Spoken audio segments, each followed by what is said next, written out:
Vous êtes sur BioNews Télévision, la télévision autrement. Et voilà, très heureux de vous retrouver encore une fois de plus, mesdames et messieurs. Merci pour votre fidélité, confiance, les abonnements chez BioNews Télévision, la télévision autrement. Nous sommes là toujours et nous évoluons lentement et sûrement toujours dans nos rubriques. Là, nous avons notre rubrique La Chrétien avec le pasteur César Massamba depuis Kinshasa. Et comprenez, le pasteur évolue de l'autre côté à Paris, mais aujourd'hui, il est à Kinshasa. Question toujours... il y a situation Moko Oe s'est présenté qui voilà pourquoi il est ici à Kinshasa. Avant de commencer, mesdames et messieurs, on va dire un grand merci à notre Dieu qui nous a permis d'être là en vie, en bonne santé, en équilibre. Voilà pourquoi on va dire un grand merci à lui, parce que si nous sommes comme ça, c'est pas de nos efforts, c'est parce qu'il a dit un mot. Un grand merci aussi à ces grands messieurs, ces grandes dames qui nous suivent de partout. Question pour nous encore d'être reconnaissants à Binoa, parce que morale, finance, matériel, donc ça fait quand même bien de savoir que vous êtes là et vous nous suivez avec attention soutenue. Merci aussi à cette grande équipe technique, Obara toujours au four et au moulin. Il est derrière la caméra, il s'appelle Obed. Merci d'être là au jour d'aujourd'hui avec moi. Si nous parlons le même langage avec l'équipe technique, mais je dirais que d'abord un grand merci aussi à notre sponsor officiel. Là c'est FBT Misalande, Papa Paul Fikipo et Maman Nathalie Fikipo. Merci pour le soutien, ça fait quand même bien. Merci pour moi. Je disais, si nous parlons le même langage avec Obed, est-ce qu'on peut recevoir déjà notre papa? Donc je disais, il s'appelle Pasteur César Massamba. Papa Boni. Bien, papa le bika. Bien. Qui biezali? Qui biezali n'angolo nzambe. Topé si ba nzambe ne sombo te nkola zwa lokumu. Ouais, abateli biso. Je crois que boyebi pourquoi nous allions en Kinshasa. Voilà, les raisons, il y a à Kinshasa déjà, de diffuser qui, bandeko bamona qui, mwanda mboestre déjà à Matanga, bientôt là, Matanga pe mususu kozala déjà diffusé dans la BioNews Télévision, bamona programme nyon son nengeleka qui, je sais pas, papa pasteur César Massamba kufela ki maman kufaki, comment était la situation, ezaki ndenge ni koma ki pe suite ezaki ndenge ni organisation et salami lo ngeni. Bon, maman Koufaki a colipé, hein, donc presque 90 ans. Donc, merci. National Bag Maming na télévision. Donc, Abela qui penza te. Donc, âge ma colère au salaire pas si mais bon chaque année, na banaye koya, kotalaye, bako connaît plus bazaye koya. Bon, anuni bébé na biso tout te na mabele. Donc, on a mabele. Donc, maintenant on a ça qui voyage au mois d'avril. J'ai senti que ça la dernière kokuta nanganaye. On sentait déjà que maman azokenda. La sentait que na loba qui on peut même na tant on a longué en avril na sali baptême parce que toi en église msou la fraternité na Kingasani na Mikondo kuna na rue Toyeye 216 hein? Okay. Donc 22 personnes au baptisaki tant on a sali baptême mais tant on a comment qui premier jour qu'on a quitté on a côté quand na chambre na j'ai senti le Saint-Esprit aller alerter déjà que kokuta na sukango. Hier mon père remarqua que on a côté maman a mis ce bima après na côté na chambre na prier na zongi lisusu après le blanc on a tongo abino comme là ngabi ça va après 2 jours à tout ngazo kimanga pour nani ngabi na okimate parce que na ko supporter wana comme on a inde wana te quoi donc et les gars qui malam maintenant ça il y a 6 jours quand il y a vacances quand on a zongi na France na moi sinanga na 6 jours na obatela la 6 jours wana na zone di matin maman a ko silisa année 2019 donc au début on mononka lokola jenga non je sens quelque chose ah bah 6 jours on a peine bomba ki yango et tant moi sinanga muka yiko lota a loti pauvre gars ngo akufa maître lik a loti lundi tango yebsinga ka loti maître ngana bengi kisasa lundi wana mère de jeta échanger mardi mercredi a kofi. Donc, il y a après, bon, tu remixes en tout cas, de connaissances, enterrement, et l'équipe malam, gloire. On peut dire aujourd'hui qu'il y a accomplissement, il y a qui. Il y a la parole de Dieu, hein, Nzambalba, qui surtout nos jours sont comptés dès que tu as 70 ans. Pour les plus robustes, c'est 80. Et il y a combien de 88, ça l'équipe. Donc, pour les plus robustes, Seigneur, puisse nous aider dans de telles situations. Ils n'allaient pas cette séparation. Mais Nzambe azaba mo bateli malamu surtout ngai moi naza très touché parce que nazi mwana sokana ba mbali après ba petite sœur mi balé mi satu mi balé ba kufa mo katika la jolie bonga pe na nazaki plus na maman Donc mon suka soko ba mama ba imaka na oloba mwana mbala suka trop attaché na maman pena donc quand suko swani ça ko déranger et ça faisait du bien donc tant matin avion qui te bi que mère aza siko qui t'en avion mère azati bon ya ba ninge ko kaka biso pe koki ba biso pe koka izanzela biso nyonso donc nous bénissons le Seigneur ba kundamne malam tout est bien. Mais tu étais déjà bien préparé par Dieu. Il y a vraiment choc qui m'a cassé, hein, parce que vous avez déjà préparé maman Okende.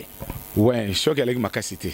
Il m'a cassé, mais avec ma cassité. Fier d'être enfant de Dieu, parce que nous avons déjà eu ceux qui m'ont envoyé. Comment et on a surtout ça, Bible dit que c'est on a ba o ba c'est ko kufa katina Yesu ba o ba yambi Yesu ba bakansango za maseki. Tout à l'heure on a partagé na ndeko na olek sa photo ya mwana ndeko na biso moko frère na biso moko azeki na fraternité Willy azana Paris yé ba tche mutema mususu. Donc à côté na coma ba bengisa ngambango donc okepa na kokufa et tant on a comme na hôpital Bicha ba linga na kota tina non je suis le pasteur de tel frère tant on a koti donc on a côté pe na mutaza sauter et je commençais à prier calmement na umela ki wana ba moko orteil na ye ya pied gauche ningani tant ningani na bengi docteur na bi docteur le kole ningani na bi quoi ngabi si orteil na ningani to ba no discuter wana ok tant Willy a koti na coma wana tant ko bima sikoyo na mutema ubache lelo Willy aza ko témoigner azoloba ke papa na yoka kana bino boteya kana bino monde muso ezalaka mais monde ngweza ngana moni yango tu vois muta témoigner o abe awuti kuna bina moni monde yango donc à part nzoto to kufa mais il y a un autre monde c'est pour ça Bible so est heureux dès à présent les morts en Christ donc kufa kati na Yesu ezali malamu to mona même na ba catholique là soko mutalinga kufa bakibinga basangu mbango pour ba ko tchama ba ko tchaka maite ba olinga mutu wana ayamba quand même Yesu même na dernière minute comme les voleurs sur la croix il y a un moment nazaka contre ba message oyo o ke li felo o ke li felo mais mutu a croix wana bika na dernière minute au moment ba tumsi to ko jijaka bango te donc quand l'occasion de se convertir il y a ko yamba Yesu OK tu acceptes Jésus mais ça na batu mususu ngolo epesemeli bango avant kata mutema ayambis lokolo encore mobikis celui qui était à la croix a besoin qui battait moi grâce car donc Abiki Jésus aujourd'hui tu seras avec moi dans les paradis donc il y a un autre monde à part ce monde. Mais pasteur Nazan la question moi il y a curiosité et dans le contexte moi il va laisser les morts atterrir leurs morts. Parce que je n'arrive pas à comprendre dans le contexte. Non, les expressions, c'est-à-dire, au moins, en tant que chrétien, si vous avez laissé les morts enterrer leurs morts, Jésus a dit Lazare. Est-ce que Moussa dans Zambie pas retenir tel langage pour que laisser les morts enterrer leurs morts? Non, on dit les morts. Bible c'est une métaphore, hein. C'est une métaphore, c'est une figure. Figure de style union sur la langue française dans la Bible. Oui, c'est dans la Bible. Donc tu as besoin de laisser les morts. Ils ont plusieurs expressions. Mouto na langage biblique, hein. Mou pas quand tu connais pas le quoi mutakufa.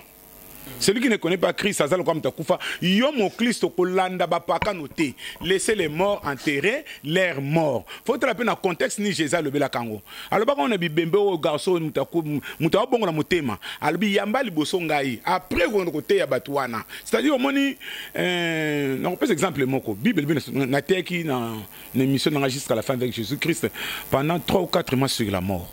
Tout moni la mort ya Abraham. Ben bakundaki. Banana Isaac Ismaël bakundi Abraham même bakundi moisine Abraham va laisser les morts enterrer leurs morts non David va les laisser combien de jours Moïse va les laisser 40 jours Samuel va les laisser à grand cri Jean-Baptiste à grand cri non faut pas interpréter en honnête maman nga kufu est-ce qu'on va laisser les morts non nous devons honorer au contraire honorer ce qui t'attend à kufi to maman na kufi faut kunda maman nga mon souhait la joie que j'ai et la paix que j'ai nga mona kundi maman nga kasi maman kundi ngate et son soutien les allègues en akundaï. Mon salaga maman musoazo zala bon na kundi bate belé hein na moni ba sermon na maman musoazo le lapenda bi ah il fallait yo kundanga nga na okunda yo ezaka malamu mwana akunda maman qui ça le contraire quand on laissait les morts enterrer les morts faut y ba na contexte ni ba lobi naza mondimi na luka o ekomema ko édifier ngai mutaye abitoke boîte de nuit na ko ke boîte lelo na ke lobby mais na sa père de famille na tiki bana nanga na no lexaratango na boîte na zonga katongo batu bana boîte wana c'est une expression biblique ce sont des morts Nako continuer na bango te laisser les morts enterrer le batika bango na kana bango nga tant que chrétien na bi comporter maintenant comment na kozala pona bongisa libota na ngai dans ce sens là. Voilà. Message bien passé, on a compris quelque chose par rapport à contexte et ça fait quand même bien. Merci. Vous êtes de partout, vous nous suivez avec attention soutenue. Merci d'être là, scotché, motivé. On évolue lentement et sûrement avec le pasteur César Massamba depuis l'église à Paris et Zara Soux. La fraternité. Fraternité. La fraternité, tous en Argentine, la ville Argentine, 16 rue Ambroise Croizat, au Banadanga, tous les mercredis jusqu'à la fin avec Jésus-Christ. Mikolo, tu parlais les chrétiens face à la sexualité et ils ont cartonné ma casse. Les chrétiens face. David et la jeune fille, Oudjana. mais pasteur César Massamba, tu te refais trop dans le monde, il y a battu théâtre. Il y a Maman Koufakia, tout le monde va tenir sur théâtre. J'ai revu Mwanda, tu belé, chacha, tu belé, sur ma vidéo de partout. Bazo peso ba mes condoléances, belé, il y avait vraiment du monde où il y a battu théâtre, bazo peso théâtre. Ni n'habité. Vous avez plusieurs casquettes quelque part. Tu es sur le monde, il y a des comédiens ou comment, je sais pas. Et ça question moi parce que ming les arabes pasteurs ils appellent un monde monsieur monde à part bah mon non bah comédien bah ça peut-être bateau kisi bateau le yenge comment est-ce que tu te retrouves là bateau bachara blora matoi comment et la personne j'ai vu blora matoi mais tu te retrouves en habité. Ok, en tout cas c'est une bonne question. On a répondre vraiment bien à la question. D'abord nazana don wana théâtre katinanga donc ça nazo té en tout cas bateau basekara place ngana za et sengofo ezala. Bon, na collé na paroisse ya Pentecôte Njili quartier 3 bana Njili presque tout ba yebi biso. Donc famille Lema, les qui a maître Lik Mukumbusu, wana de ba référence où est sa famille à pasteur Massamba. Donc bana ensemble de Dieu ba yebinga de banda bu mwana nanga na zaki lokola réalisateur, metteur en scène na kati ya paroisse na biso Njili quartier 3. Ngai muna mana ça ba théâtre ba nini ba surtout na Noël na Noël na ba théâtre pana yoko mona ke nazana donango banda bu mwana na balabala na biso na bonjamboli 37 papa na biso mutali boso mutakotsa courant na balabala papa na biso pe mutali boso sombi télévision je crois na 73 télé et batu nyos bazo ya kotala théâtre na match pa na biso na tango na toyeka na maboke.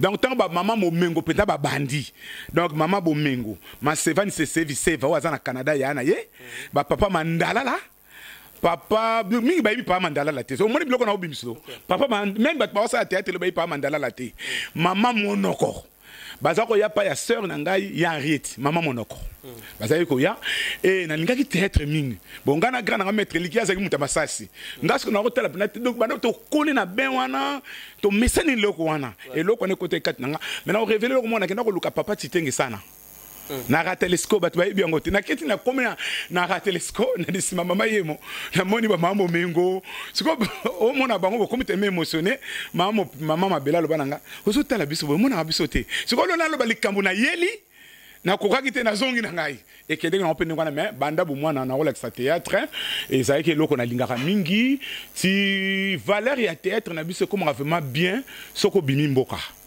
tant to bimboka to komina bangola langue msusu to komi na poto soko moluka hôtel eloko mboka na yo to hôtel la théâtre mutali boso oya bwakanga c'était mbonge donc mutu to zaki ne pendant na mitié mbonge et tant mbonga ye ko kufa nenga kufelaka esalanga bien te na tiki théâtre na biso na komi la théâtre Nigeria ba Nigeria pendant na kota pendant na ben na bango mais un jour ne ko se révolter na bi mais non j'ai congolais na okumisa ba Nigeria ti wapi ngamboka na nga Congo mabele na nga Congo na se fana za la faire en tant que congolais et on a averti bande comme c'est vrai ba Nigeria ba salaka mais soko biso moto épaulé Congo théâtre na bisoté si un congolais a épaulé théâtre na été na na aider bango soko muta sali bango critique té soko muta solo na bango té na na aider bango to kumisa ka ba Nigeria bi na monné loko eloko moko elatanga bona ebimi na bi non fana na tala ba théâtre na biso ya Congo et par hasard quand na YouTube boyé na mon beau garçon bah c'est na mon théâtre mon propre bazolo ba français et c'était Jorvi moi nda moto mobimba na oh garçon a wutu pas ça tête bien bah ça la tête na la histoire bah ça là ça qui vit moko na faire bu mwana na mon vie on a teninga ben incarnango bien na biso moi c'était oh mado groupe moko bimia na Congo ba garçon ba ok musika un certain Jorvi là a ok musika azo ça le quoi ba Nigérien. Moi c'est pas exemple ta théâtre elle est vraiment mais tango atali abi oui papa na moni ba ok musika c'est moi nga mona benga Jorvi. Na bengi Jorvi en tout cas na félicité en tout cas zeki mama mbongo te parce que beaucoup de gens croient que opesi mbongo non et puis na mona Jorvi ba kinga bien abi papa et l'autre biso linga kaka critique. C'est là où on a commencé l'amitié avec Jorvi Mwanda Motomobimba na X Ciné. Mais puis banda to comme na Jorvi, je crois que mon Jorvi lelo bon mon changement makasi na zana tam so likamza na zanga koloba na été. So pe ngamba oganga na gangi, so pe ngamba kumisa na kumisi. Zo mona parti pe Jorvi na yeba na yo. Mon Jorvi m'a offert la porte, grâce à Jorvi. Et les gens croient que Pasteur Azoli a Mongo, Pasteur Azoli Kabambongo. Non, c'est des critiques. C'est que Kabasso des Anakabaka. C'est que Kopé ces Anapessi. Voilà, c'est normal, les théâtres Nabiso. Et je suis fier. Je suis fier. Nous sommes impliqués parce que on a en colère quelque part. Je suis vraiment en colère. Pasteur, est-ce que la carte théâtre, on peut retrouver aussi l'évangile? Ah, bon, mais quand c'est l'évangile, les alades, bon, Nigeria va comme ça, on peut l'année. Au groupe à Nigeria, on a le ce matin, et ça, pour des années, c'est une church, je crois, c'est une church, qui a une réalité au Yanzambe, la Bible, ce qu'on a culture africaine. Au moment où Sony nani a comme Kimga nani un écrivain c'est pas Sony aza congolais mais ça na Sony que je crois un intellectuel philosophe nigérien à tanga mingi ba texte na ye ba acteur ya Lagos ba memion le na Hollywood ba appliquant sur ba culture africaine c'est ce qui a fait que la magie y a théâtre nigérien. Biso na Congo, tous un espoir que théâtre na biso ba groupe na biso ke musika. Groupe na biso théâtre que ça conseil. La preuve est que lelo tous na moko o ya bimi passer de la foi. Passer de la foi à outi même même communauté. Ngana sola kanayi même communauté, assemblée de Dieu. Abandaki on église ndenge ngana bandaki. Mais j'ai courage dans le groupe les Samaritains, à y en a un théâtre. Et dans le théâtre, ça qu'on jouer rôle ya pasteur. Ni t'étais le théâtre. C'était le théâtre et la télévision. Parce que la télévision, c'est la communication. Pasteur Massama n'était pas connu grâce à la télévision. Moi, j'ai fait des études littéraires dans la communication. Communication, le lot, pasteur m'a dit pourquoi ça pasteur a zotika théâtre. A zotika théâtre, a zo salango, mais ça n'existe pas. Mais ça la théâtre parce que ayebi a ça conscient que na bimeli na nzelo. Na koko tika on na théâtre azoté un peu acteur actrice azoté un peu mokili mobimba. Mais quel est l'apport du théâtre dans quatre églises? L'apport du théâtre dans quatre églises c'est normalement qu'on enseigne à l'évangile. Jeunesse en mission. Au Ireniaki, dans les années 85, en Suisse, jeunesse en mission a gagné ba âme tant que l'évangélisation a yaka mbalamote banzembo. Jeunesse en mission tant yaka abandami tant les fils prodigues. Bazana balabala en France, en Suisse, en Australie, bamboka, babandi théâtre. Théâtre les fils prodigues, bazotala, bazo mema batu wap, bazo mabatu na leso moko, moi no atosaki tatate, moi no akendaki, tala makamba kutana nango, tala pasa kutana nango, azongi pe baboti, ba actualisango na vie alelo, ba côte évangile. Tant ba côte évangile, tant ba no benga bat bayamba yeso, tala mindele ba bongo la mitema. C'est ce qui a fait la gloire et la jeunesse à mission. Donc apport les alliés à côté à Sangmalam afin que les âmes ba o ba yebin zambe te ba yeban zambe mais ba o pe ba na catéchisme ba bongo la te ba côté pendant la prière vie na bongo changer. Voilà. De ce sens. Qu'est-ce qu'on peut retenir pour les loto longola vraiment makani soto la rango lelo envers ba comédien na ba dans zambe est-ce qu'on peut marcher vraiment dans le même rangé pour tout kuta na ba tout pour message et les cas. Écoute parce que peut-être ils a pas un moko à la théâtre mingi.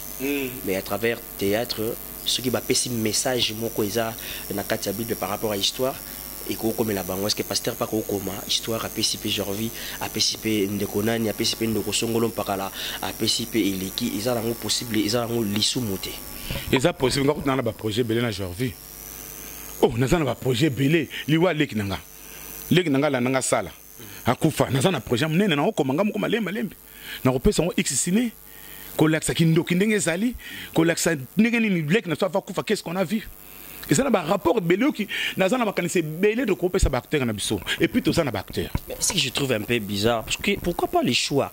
Les choix est toujours dans l'X-Ciné, or qu'il y a plusieurs groupes de théâtre, au Pelelo, Pasteur César Massamba, ça la paix à port par rapport à l'histoire. Pourquoi seulement X-Ciné? Des bâtonnets se yoga bien, bâtonnets lobby na kutana na bandeko belé, oya ko sala malamu leki malamu mais aujourd'hui courant mo le carabien. Courir les carabien, il y a fongolinga ba porte, ezaka mutu mo va fongola porte. Donc je viens ça le quoi que pas le ko la tata na ngamu ta kotinga na théâtre nga bilo ko mwana. Au moins sur la Bible za ndenge nini. Po nini comment ça s'appelle Élisée Abima, il y avait Élie. Pour Samuel Abima, il y avait le sacrificateur Élie aussi. Pour Pierre Babima, il y avait un certain Jésus. Pour un côté dans le monde c'était Jorvi. Donc rapport les alika to meseni, mais bango tu yoka na malamu, tu yoka na malamu, na kutana na petit Jésus.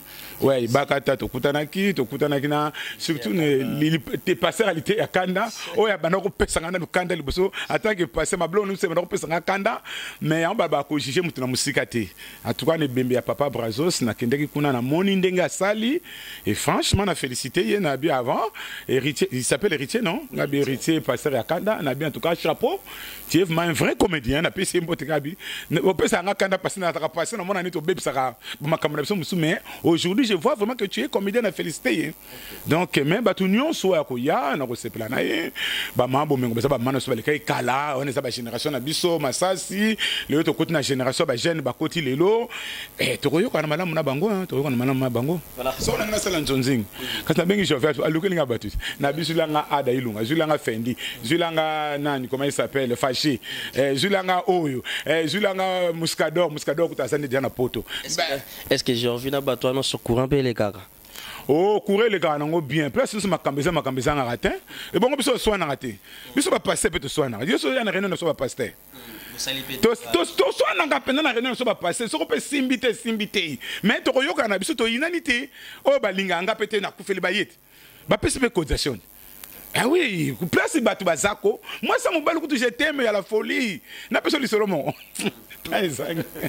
tala to kana matanga moko hein to comme na 4h du matin bitumba na ndaka batu moi ça mobile on avait pas l'expérience de mariage ngamba on a que kabla bitumba wana na monika papa mga bena nga pena sima yaka yo bala ngabite abuza mayele te banda to yaki matango na 19h to komi 3h du matin babunda kité yo lingo no kabla bitumba wapi kuna isa makamba kata chambre te wabi ke nazo mayele donc pa ibatu bazaka ko makambe zanga na ngote mais to bongisa to bongisa souci quand le question no tuni maman Elisabeth Mpaikulu na Canada sœur Eli to sola ki lobi abi loba na Jorvi loba na batakter loko zo sola na bango ba yokanaka ko swana na bango wana biso koto na Europe na Amérique to lembi bango to lingi ko swana te nga Jorvi na ibisa ka yeme na moni vraiment j'ai béni le Seigneur Jorvi a changé ma casse hein ba tout nos questions ba tout neti ndeko musu ba tout nos questions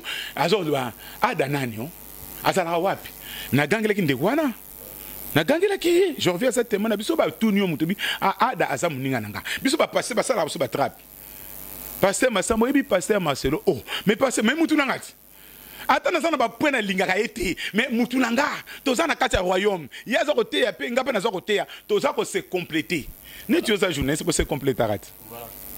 Merci beaucoup, Papa César Massamba. Est-ce que vous pouvez regarder notre caméra et on va dire quelque chose par rapport il y a bande korabiso au bazaka ba ignore campé ba ya théâtre par rapport na ba manzambi so atali bo mona mabe est-ce que lokola pe na simanayo il y a un grand peuple oyo ba landakayo il y a un grand peuple au ba pesa ba sala yo confiance oyo par rapport il y a makambono parce qu'il était poussé par le Saint-Esprit que les hommes ont parlé de la part de Dieu tanu yo au poussama ki na mulimo est-ce que vous pouvez leur dire aussi que théâtre est vous pouvez aussi parler avec eux pour na paix par rapport à théâtre pour la communiquer. Théâtre est ma bête. Théâtre écoute ça malamu makasi. Moi nous asa timide ba mindele batinda ke kana théâtre. Théâtre ça ma bête ça qui toko makasi kana na mwana nga misato. Elle parle pas. Elle est belle, ce qu'elle vend à Vandikak. L'école Babi Papa, au salaire qu'elle récolte, c'est un théâtre.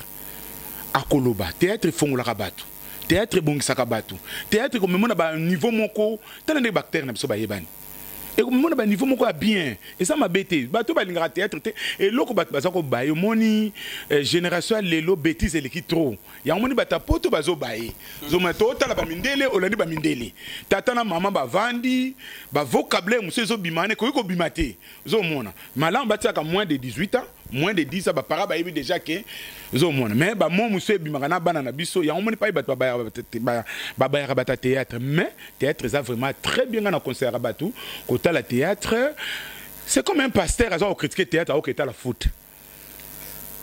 Combien de pasteurs nga balba ko passer masambe mais yé pena yo ko mona na poto même a wana remarquer encore mikolo match bete ceux qui léopard ceux qui Gabon pasteur diacre ancien mutape c'est lambo mama diaconesse bango nyos ba vandi ko na théâtre na match à foot différence za wapi yo c'est nding mode so nga so na tête na sali péché non mutamutane loko na sepla muso sepla na catch muso sepla na okimambango muso sepla ko mela mai muso sepla ko mela le monde c'est complète ngana sepla na tête so na hôtel la tête na kota kapena na hôtel te j'ai envie plus à la tête bien digital koto yo te koto ba sali bien so ka tête si na bengi j'ai koto est bien te j'ai koto est bien en tout cas félicitations j'ai envie vous incarner et bakata ojana asala na yi mais à jouer mon rôle mon cas mouké ah là na côté qui pendant la tête na félicité na bi félicitations il papa pour na ninga bité wana pendande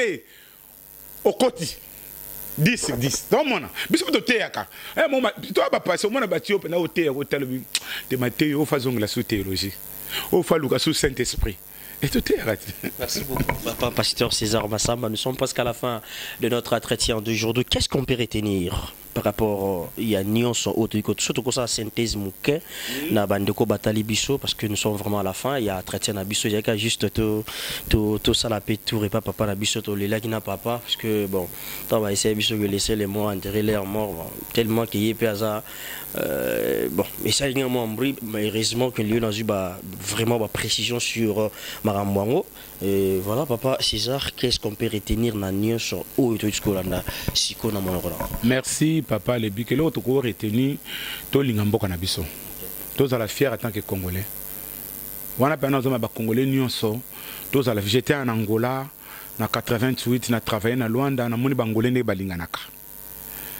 Biso ba Congolais to lingana, to linga bande kona biso. Muté amabe futarate.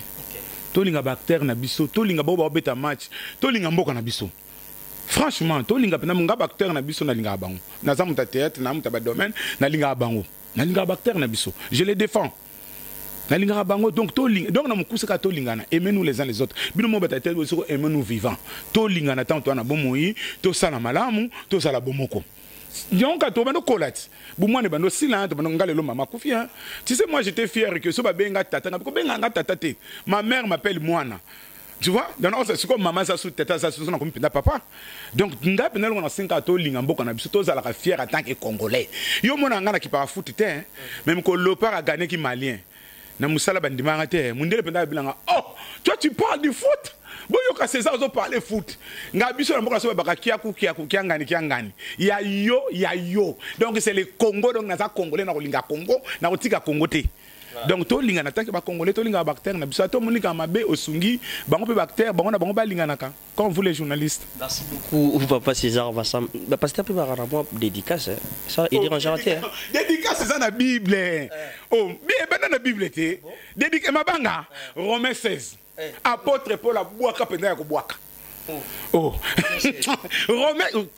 Romains 16. Tanga Romains 16 apôtre Paul a banda penza. Donc a bandi bana un titi mabanga na mabanga.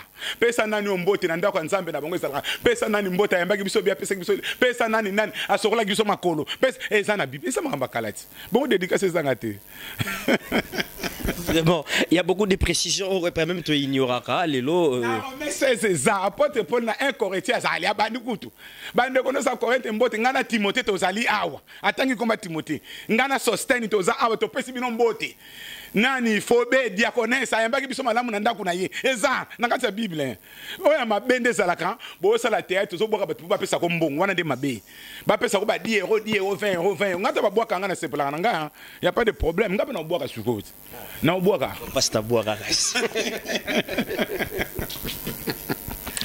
Ah non, bon, on a fait si bien, on a mis son beauté, bon, ça, en tout cas, on a fait si bien, merci, merci, merci. On soutien, bon, soutien kinga, financière, moral, et tout ça, spirituel, bah, pasteur, nous sommes, bon, ça, on a mis pambola bino, et puis, ban à la fraternité, nous sommes, Zambé à pambola bino, bon, ça est belé, donc, pasteur Massamba, Dieu voulant, tous autres, la semaine prochaine, et puis, tous les mercredis, Bobo Sanaté, émission, tous autres, compter, kaka, les chrétiens face à la sexualité, tous autres, toujours compter tous les mercredis, suivez-moi sur EPV Télévision, tous les mercredis de 20h30 à 21h30, émission Bandaka, au Bakoko Zapson à Facebook Bazali, au Komiami César Massamba, na pasteur César Massamba, to Église de la Fraternité, au moins na Nakati, to na EPV Télévision s'abonner na maman Nadine to Zalakanaye, to na WhatsApp, to routine de la yo. Donc, Kolo Apambola, et puis na Pessi. Papa Lebika, je t'aime beaucoup. Merci beaucoup, papa. Tu es tellement beau. C'est promis. Nzamba Pambola, on a bio. Papa César Nim dans apparaît, bon, c'est promis. Aussi, mi ban et belé to bangate.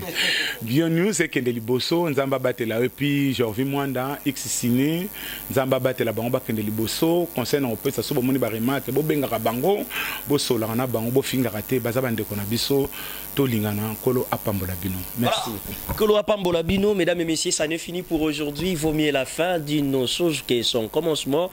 Nous sommes à la fin, l'ère de séparation est arrivée. On était là avec le pasteur César Massamba, vous avez compris, hein? La chrétienne avec Daniel Ibika, Libika Daniel, l'autre m'a dit, les 4x4 de la presse congolaise, Mobali Bio, Massamba Orphelin, Nakata Bio News Télévision, la télévision autrement. Merci à vous de partout et un grand merci à la président Jorvi Mwanda Motomobimba. Depuis quelque part, vous nous suivez aussi avec attention soutenue. Merci. Merci à maman Arlette Célina Kilolo, maman Irène Kaninda et pourquoi pas celle qu'on appelle maman Lina Mavinga Giskens. Vous êtes de partout, la grande famille Lebika. Merci pour notre soutien. Vraiment, et ça la bisobia Nadège Bidunga. Merci à toi Nadège Dikoussa et pourquoi pas.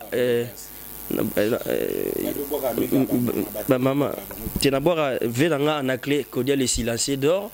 Na Velanga Bosco Massasa bientôt déjà dans Kinshasa na Jean-Marie Massasa babi babilo ve mto mais mango et ça bien. Merci. Si Dieu ne revient pas, on va encore se retrouver dans le prochain numéro pour parler d'autres rubriques chez Bio News Télévision, la télévision.